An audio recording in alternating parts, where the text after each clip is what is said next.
Katherine Knight, Australia's Hannibal.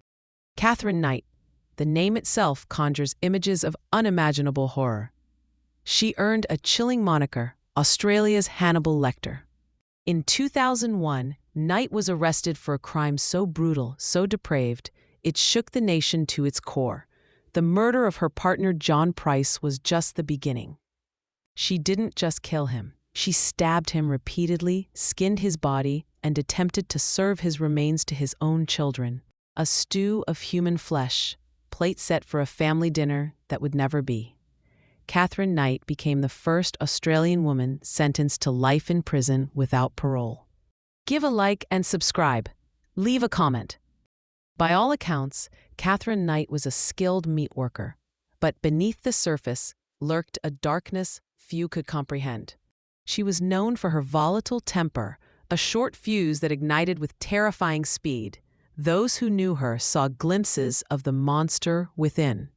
Former Detective Luke Taylor believed Knight's violence stemmed from a deeply troubled childhood, a past marred by alleged abuse. Knight herself claimed she was sexually abused by family members. Whether true or not, it painted a picture of a woman scarred by trauma.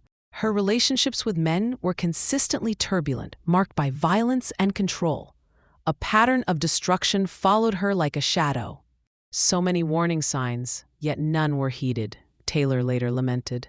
The signs were there, but ignored until it was far too late.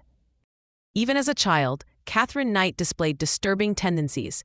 She was known to bully other children, once beating a boy so badly he required medical attention. Her first marriage to David Kellett was a nightmare from the start. On their wedding night, she attempted to strangle him. Later, she fractured his skull with a frying pan, a foreshadowing of the violence to come. The abuse wasn't limited to humans. She killed another partner's dog, a cruel act of dominance and control. She even stabbed a partner with scissors, a seemingly random act of aggression that hinted at her underlying rage.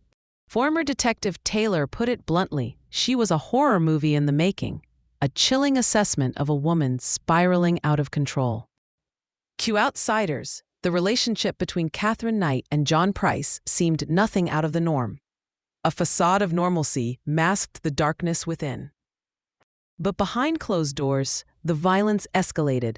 Price eventually obtained a restraining order after Knight stabbed him. Despite the violence, they briefly reconciled, a fatal mistake that would cost Price his life. Price seemed to sense his impending doom.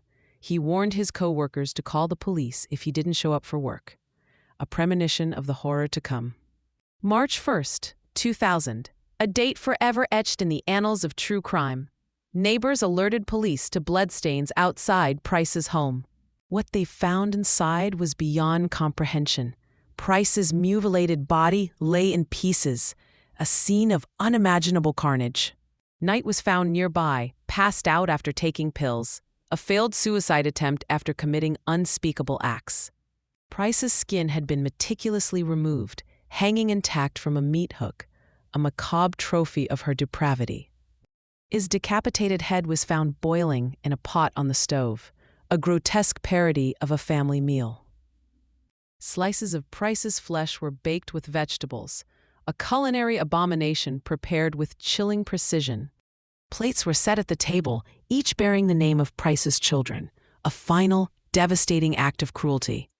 In 2001, Katherine Knight was sentenced to life in prison without parole, a sentence that reflected the heinous nature of her crimes. In 2006, she appealed her sentence, but her appeal was lost. The courts recognized the depravity of her actions. Judge O'Keefe described Price's last minutes as abject terror and Knight's actions as utter enjoyment, a chilling insight into her mindset.